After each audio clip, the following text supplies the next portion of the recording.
CDN.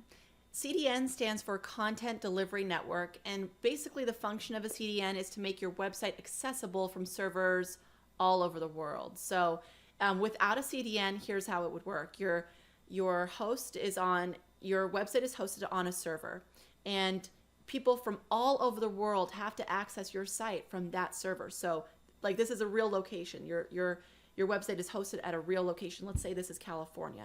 Let's pretend that someone from Australia is trying to access your site. The data has to travel from California all the way to Australia in order for your website to populate on their browser.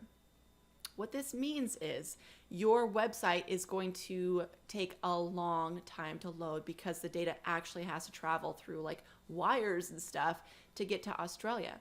What a CDN does is it distributes your website to servers all over the place to make it more accessible, more easily accessible to people no matter where they are.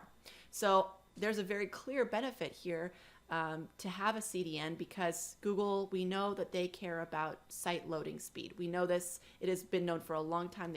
They want to make sure that people are getting their content quickly, and a CDN is the best way to do that on a global level. So in essence, CDN equals faster load time. Okay, that's the takeaway here.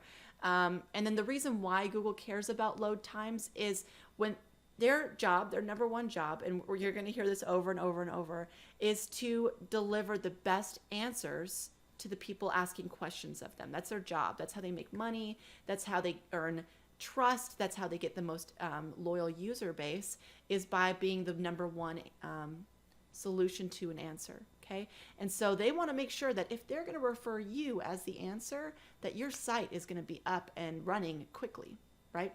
They want to make sure that your answer is available and loads quickly and fast.